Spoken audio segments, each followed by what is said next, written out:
The Halftime Heroes presents this special episode with senior umpire coach Russell Davidson on all aspects of senior umpiring within the region of the MPFNL. Please sit back and enjoy. Welcome to the Halftime Heroes. You are about to witness a special, the first special that the Halftime Heroes are going to do, because we were contacted by the man to my left, your right, Russell Davidson, a couple of weeks ago after some comments were made on this particular show that he didn't agree with, or the staff, the whole group as a whole didn't agree with. Needed some clarity, and Russell offered his time to come on the show and have a chat to us about that. So Russell was good enough to join us for the episode, and we wanted to do a special with Russell, the senior field umpire coach at AFL Southeast. So welcome, Russ. Thank you very much. No worries, mate. Firstly, congratulations and well done on the first part of the show, Coach's Corner. It gets a little bit loose sometimes, but I reckon we got through it okay. I've enjoyed being a part of it. I watch it more regularly now. Please do. But Russ, you've come in to talk about a number of, opportunities for young guys moving forward. But it just before we started recording here, we were talking about all sorts of different things, and we decided, well, we should be recording this because it's exactly what we want to get to. And some of the topics you want to bring up they're pretty juicy, and we love them. And the one that Pete Suss was talking about was the holding the ball type thing. And I know we're going to go to all sorts of different things here, but it is a special edition. And Suss, do you want to just touch on that again? Because I like that one. Yeah, so we talk about, I suppose, when you're a local and you go to the football, your expectation is, or the MPFNL followers' expectation is, you're going to see AFL football. And you watched it on Thursday night, you watched it on Friday night, and it's going to be exactly the same. Yeah. So what I'm saying is, maybe we need to set the expectation that, hey, maybe the umpires have been trained a different way to AFL umpires, and they have a different perception of what is holding the ball. And, that might be worthwhile in saying, well, holding the ball is this and not this. Okay. Yeah. So, and that you'll get people yelling out, and that stops some of the clutter from out in the burbs or the public from saying, that's holding the ball. Well, hold it. No, we've highlighted that. Here's what we think holding the ball is, and we've all agreed to what's holding the ball. Therefore, stop your whinging. Yeah. And we're really clear on this with our umpires, and it's probably one we speak about most weeks, is that our conservative line is that if you're in doubt with a holding the ball, don't pay it. So we want the ball player to be rewarded on all occasions. So we will pay holding the ball if there's a prior opportunity, or if a player has dived on the footy, or if they don't make a genuine attempt to dispose of the ball, we'll absolutely pay holding the ball. But we will show more. We will give players more time than what they're given in the AFL. Yeah, of course. And that's our clear line. I'd rather an umpire miss a holding the ball than pay a hot, unwarranted holding the ball. Yeah, sure. And again, we've been really clear on that. And there's probably two. I'll go off holding the ball, but we come back to it. There's two other decisions that sort of that get raised at quite a bit by the coaches and by the players and by spectators as well. And one of those is dangerous tackles as well. Yeah. And so we go the other way with dangerous tackles. If you're unsure as to whether it's a dangerous tackle or not, pay it. Yeah. Because at the end of the day, we don't want a player to be injured. We don't like those types of tackles. So if a tackle is going to be aggressive and the umpire pays it, I'm very, very comfortable for that to happen. Yeah, okay. Of course, we don't want unwarranted ones and soft ones paid. But if the umpires are in doubt, it's the dangerous tackles. They have been instructed to pay them. And the third one is insufficient intent, which always raises its eyebrows. And there was quite a few paid on the weekend, and a lot of really, really good ones in particular played in the Rosebud and Lane Warren game. But again, if you're unsure about an insufficient intent free kick, don't pay it. Right. Yeah. Only pay ball it in. Ball it in. Absolutely. Yeah. Okay. Yeah.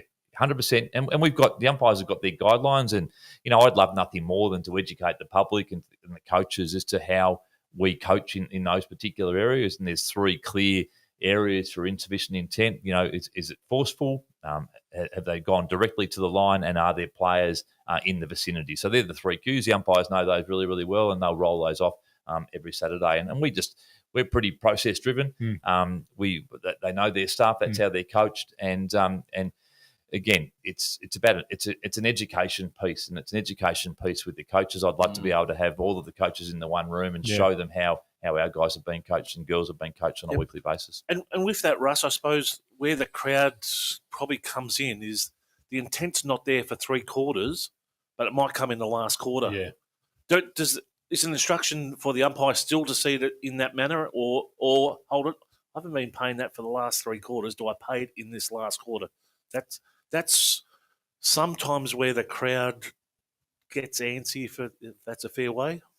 Yeah, look, there's no, like with the football, we umpire exactly the same way as we do in the first quarter and the last quarter. So there's no difference at all.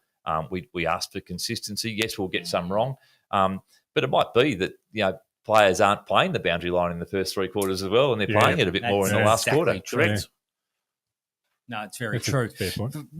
So Russ, this is, my biggest frustration as an AFL supporter, and this isn't even going down to grassroots football, but for me, and you brought it up just a couple of sentences ago, is around consistencies. So for me, watching AFL, you've got four field umpires, all that interpret the game differently.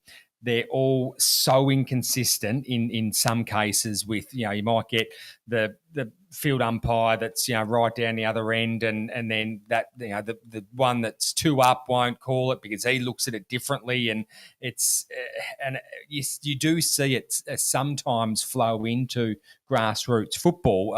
I love the fact there's only 2 field umpires because that doesn't, that sort of takes that away. But I know being a spectator, consistent sort of officiating is probably, for me personally, a bugbear.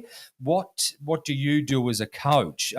There's two. I suppose there's two. It's a bit of a loaded question. So you've already said you don't umpire like AFL because the expectations obviously on players and all that kind of stuff's very different. But how do you deal with consistencies and making sure that umpire sees or interprets that rule like that umpire?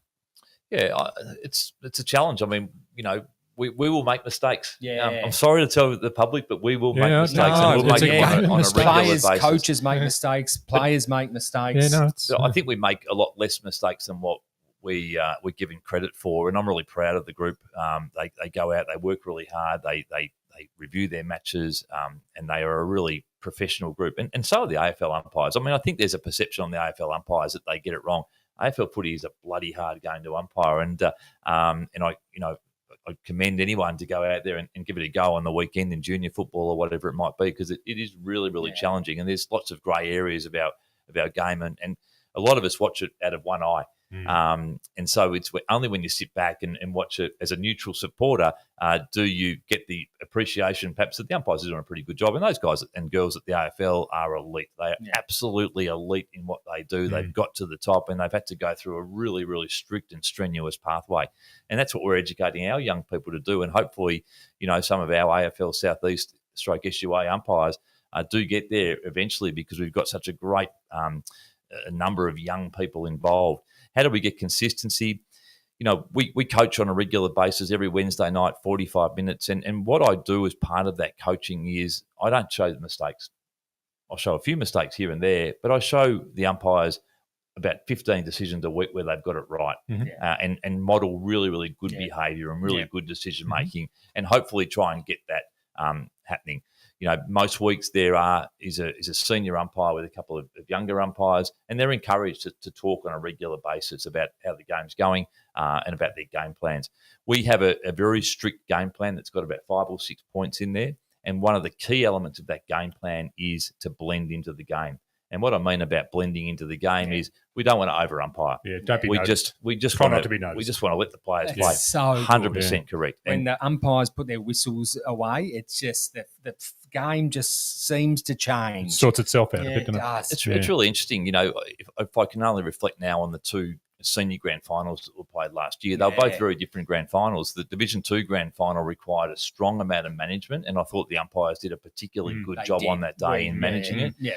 And the Germana Manaliza game, it was tough and it was challenging, but I don't reckon they're talking about the umpires after the game. No, and definitely that's not. great. That's what we want to be. Correct. We Exactly. absolutely want to be there. We don't want to be noticed in the game of football. But if we have to manage, we'll get out there and manage, and we'll be strong about the way we go about that. For me, Russ, going back to when we were talking in the episode during Coach's Corner, it was about bridging the gap. So what pricked my ears up was integrating the SUA within clubs. So how, as a community, can we, I suppose, piggyback on that and promote that from happening? For me, personally, I think it's something that needs to happen pre-season, whether there's some kind of like a summit or I don't know, where, umpires fall back on coaches and they catch them and, like that kind of sort of stuff where a bit of trust stuff. So how does AFL Southeast, and then, of course, SUA, who I know you deal very closely with, how do you see that gap being bridged? It's about relationships. I need to get to know more people within the community. I need to get to know some more coaches. I have regular communication with a lot of the coaches, and they send stuff through to me, and I reply on a respectful basis on a weekly basis, and I enjoy that. I enjoy that connection and that communication. Just the losing ones. Oh, well, some of the winning ones as well. You never get an email saying, "Russ, terrific job." Right, no, we do occasionally, but again, it's sometimes the coaches need to be educated as well. For sure. And again, they're viewing it from one perspective, and I'm viewing it from another, and I like to sit back and view that. But I will never walk away from the fact if we make a mistake, I will absolutely say we have made a mistake. Sometimes, the coaches think that we have made an error, and in fact, we've made the correct call in that particular situation. But again, it's about developing relationships. It's about me having more dialogue with the coaches, but it's not just me. I've got 120 umpires out there who I'd love to see immerse themselves in club training sessions in the pre-season. Sorrento did it really well in the pre-season. James Hallahan invited our umpires down there on 2 or 3 occasions. Gammers has done it before. We've been to other clubs as well. Okay. We'd love to see the clubs come down to SUA headquarters as well, which has happened in the past as well, again, to develop those relationships. But that also might be presidents and committee members, reserve grade coaches and under-19 coaches as well. It's really important that we for want of a better phrase, we get into bed together and we get to know each other, because at the end of the day, we're not always going to get it right, but we've also got to have respect for each other. Yeah. The more respect that this community has got for the umpiring fraternity, the better the standard of umpiring will become, and will also become known as a community that reaches the olive branch out to umpires as well. I'd love to be known as the organisation. Hey, what a great organisation this is for breeding young umpires and getting umpires to come through. But also, what a great organisation as a mature age footballer or as a female footballer, ex-footballer, to come down to and learn my paper. And stay fit. Who knows? That 35-year-old senior footballer just might umpire a Division 1 grand final one day. Yeah. You never know. I've seen it happen before. Yeah. So, we need to get more diversity within our ranks. At the moment, we're pretty much a male Anglo-Saxon umpiring community. We've probably got about 6 or 7 female umpires down there. It's not good enough. In fact, it's a disgrace. And I'd love to see a lot more female umpires come down and try their hand at it, particularly now that we've got a women's competition as well.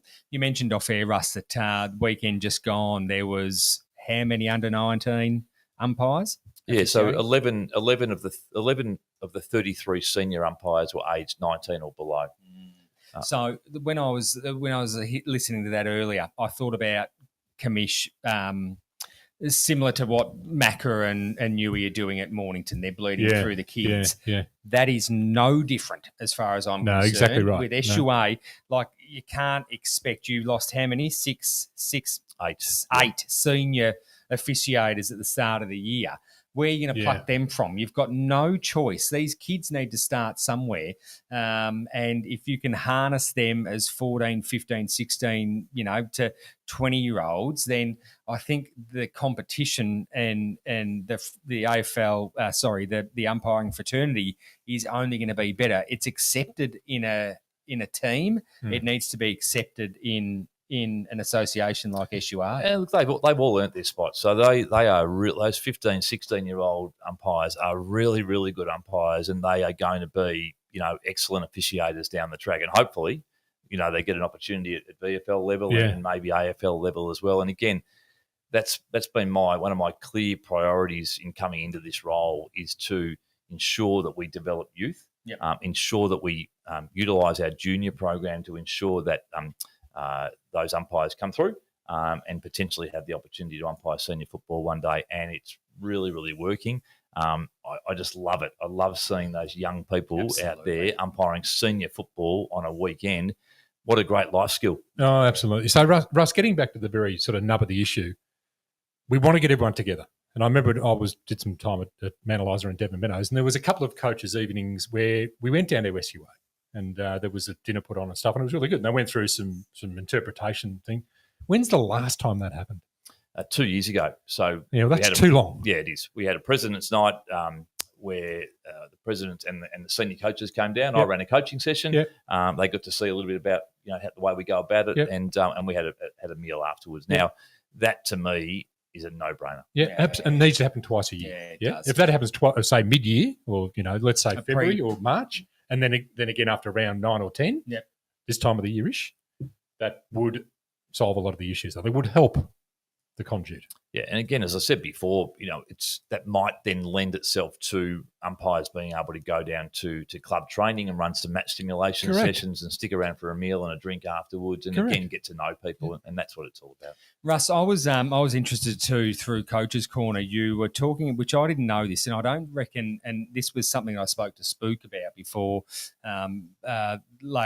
earlier this afternoon, but I didn't realise that you do like a coach on a Sunday, Monday night. You're reviewing games, so there's an actual process where you go and review and critique umpires. Absolutely. So I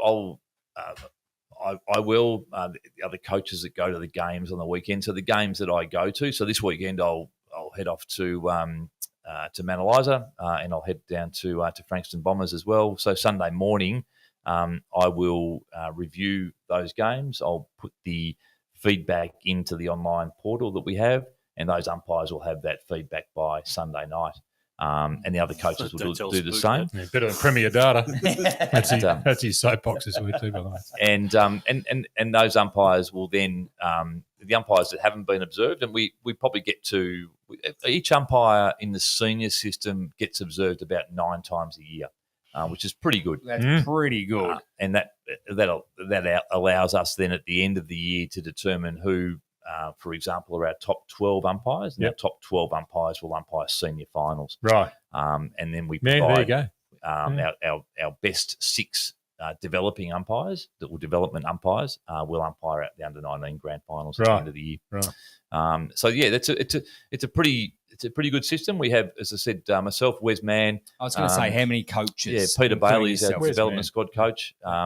And Rowan Saws does some work with us as well. Peter Marshall does some work at the VFL level and helps out our best young umpires. And then again, through the boundary and the goal system, Adam Holland does a wonderful job. He's got a couple of coaches that work with him, and Dean Jones with our goal umpire. So it's a pretty strong coaching panel. Absolutely. Rowan, does he wear zinc at night? Rowan David or Rowan Saws? Oh, Rowan Saws. No, I'm thinking Rowan David. Rowan David. Rowan David, Rowan's a wonderful man. I love him. I think he's fantastic. He he loves it. Dropping the ball. It's the best. He is the best in the business. He is. And, he's one of our great role models down there. He's still as fit as a fiddle. He works hard. He's learning all the time. I'm not sure how old Rowan is. It doesn't matter. But he still loves it, and if he's loving it, well, I'm loving it as well. Yeah, absolutely. I think when he's loving it, I reckon the spectators, like you just see, it really does. Yeah. Russ, do you reckon? So currently, and I know you don't have an issue sharing this, but currently, what to umpire a senior game of football, what's the umpire getting in the ways of remuneration? Yeah, the senior field umpire will get $155 a game. It's a field umpire. I think a boundary umpire is about $100. Yep. And a goal umpire is around about the same. Are they tax-free dollars? Tax-free dollars, yeah, absolutely. Very nice. Any Yeah, way to get them? Your sort of money, son. It's not bad. It's Would you like to see it raised a bit? Like, do you think that would help? Because I know that country football, they pay their umpires a fair bit more. Hence, umpires are leaving some comps and going to other comps, like footballers. I suppose they're chasing some coin. Of course, you'd always like more. Whether it would get more umpires, I don't know. I don't know if the dollar is the sole factor that attracts umpires. I think there's a whole range of factors. The environment is one of those as well. Biggest. The young people, it's what a great thing. Better than stacking shelves at Safeway. It's a great bit of pocket money. Exercise. Tick, tick. Absolutely. So, absolutely, we'd love to see more dollars there. But, they're reasonably well remunerated when it comes to a couple of hours work on a Saturday. Absolutely. But again, they're putting in more than that. So they're training during the week. They're doing their vision. So most of the umpires won't do it for the money. But if we compare it with other competitions, and again, I've only come from the VAFA, which is we're probably $25 short of senior game on where they're at. Yeah. So would your training nights, they're a compulsory night? We'd like to think they're compulsory. And look, for a senior umpire, if you don't attend training or coaching, you're not getting a senior game and unlikely to get a look in at the end of the year as well. Okay. So that's how we operate. Okay, very good. It's that reward for effort, isn't it? Like, absolutely. 100% like everything else in life. Yeah, exactly. Yeah. If you're not showing up and you're not putting in the yards, and I know that Jake was he was umpiring senior football and he absolutely loved it, but he wasn't umpiring senior football until he started going to training. Yeah. And it's that simple that if you don't go to training, you won't be rewarded. You're going to game in the seniors, aren't you? Exactly, that's right. You can keep, you can keep going and trying to officiate testosterone-filled under 19-year-olds and then whinge about it. Well, there's only one way to progress, and that's put in. 100%. With that, Russell, I suppose so. We're looking probably now 2026. What's the process of starting to attract some umpires? How does the SUA or the AFL Southeast or AFL Vic attract umpires, and when does pre-season, or is there a pre-season that starts that process off? Yeah, great question, Sus. Thank you. We will commence our pre-season at the start of February, and all of our details are pretty easy to come by on the AFL Southeast website or the SUA website as well. We would love to see ex-players, who are thinking about it, come down and have a go.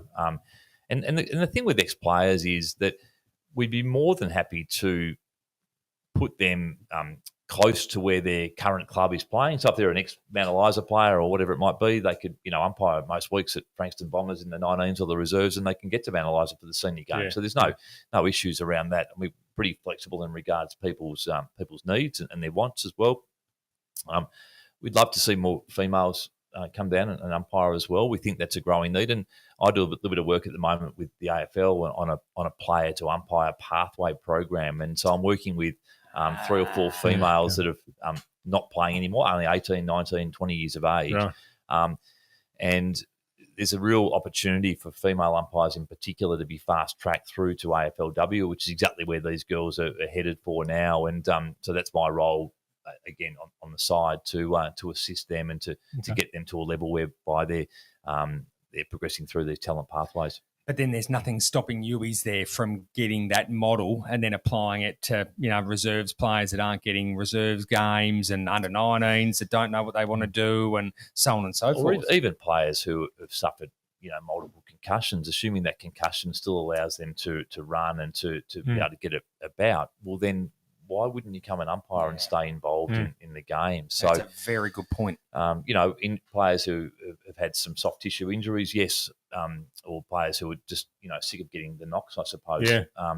It's a really great way to stay involved, and I've seen some wonderful success stories of former players, who give the game away, say at 32, 33 years of age, that could be umpiring senior football 3 or 4 years later if they put their minds to it. Yeah. We've got 3 or 4 umpires on in our senior panel at the moment who are former players as well, and it's just wonderful to have them because they communicate so well. They know the game so well as well. They know the space. Absolutely. Sus, have you got anything to add?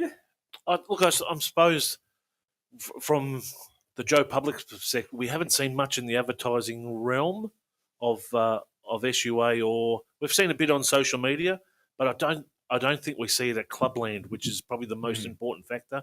We probably need to get that word out to the 22 clubs and all the junior clubs that, part of your responsibility is to advertise for umpires and get them along. And certainly if they want the standard to improve, and we all want the standard to improve, we need to build the bubble. Yeah. And that's what it's about. It's about, I would love to be leaving umpires out of senior football when they are senior umpires. And we're sort of getting to that stage now. We've got this huge demand, and we're creating some real competition for spots on the senior panel. And that's exactly the way I want it. We want to be able to build that bubble so that we've got more umpires than we need. Now, if we're really fortunate, we run 3 in every senior game, which I don't think has ever happened before, certainly in the last 3 or 4 years. So the numbers are pretty good. We're filling every single game every weekend from a field umpiring point of view, and boundaries as well, which is great. So those numbers are good. We just want to keep building them. Yeah, fantastic. No, that's brilliant, man. Did a quick little sum commission. You might be interested to know this because you got more money than God, but extra $3,000 a year. Not bad. Tax-free money. Bad. Not you bad. Can stay reasonably fit too. Can you umpire from the middle of the ground? Could I just stand there with a whistle? God, I think that was a trip. Well, just say yours. I think you do that from the... Just tap yourself on the ass. Just tap yourself on because that's Rowan, what they do. yours Hey, again. what's that Rowan. about? What is that about? I think everyone will want to know that. Why do they? I know this, but why? What's the tap on the backside for, please, Russ? It's saying that I'm staying on the mark and I'm going to watch the guy who's got the footy. You just come in behind me and you keep an eye on the goal square. Right. Did you know that? No. Did you? Yes, I did. You knew I that, did. did I did. You know that's I us? knew No, exactly what No, that I is. didn't know. I thought it was a dancing move. Because no one else would. I was piggyback. Russ, do you have anything to add? I mean, you did come fabulously prepared. Yes. Have you got anything to add? No, I just really thanks for the opportunity. It's fantastic to be able to talk about umpiring in a really positive light, and I really appreciate that. We don't get that opportunity very often. So I could just implore everybody that's out there in the community that watches and listens to this show to take a step back and to show some respect and understand how challenging it is, but also to appreciate the work that goes into it. There's a lot of work that goes into it, but also the pride that these umpires have got for themselves and their teamwork, and also the performance they put out there every weekend. We're out there having a crack just like the players are. Yeah, no, good on you. If you were looking at potentially becoming an umpire, how would you go about that, please, Russ? Onto the SUA website or the AFL Southeast office there. Sophie Mustang is the umpire operations coordinator, the full-time person in the office there. But it's a great environment. There's some really, really good people involved. Great, they're well coached and they're well looked after. And even in that junior program, it's a sensational program. No, it's excellent, mate. Well and done. when you're getting $11 an hour at McDonald's as a 15-year-old, you can go and get $100 to Go for a run. officiate, to go for a run. run. Absolutely. Yeah. It's a no-brainer for me. Like I said to you, Russ, my son gave junior footy up for a little while, for I think 2 or 3 years, and got into umpiring and absolutely loved it. Absolutely loved it. And then the call of footy come back, obviously, so he's not umpiring. But who knows? Who knows in the end what's going to happen, you know? Absolutely. No, it's great to be involved in. Great life skills, great confidence, and if nothing else, you can be a great community umpire in this fantastic competition. Yeah, that we've got here. brilliant. Well said.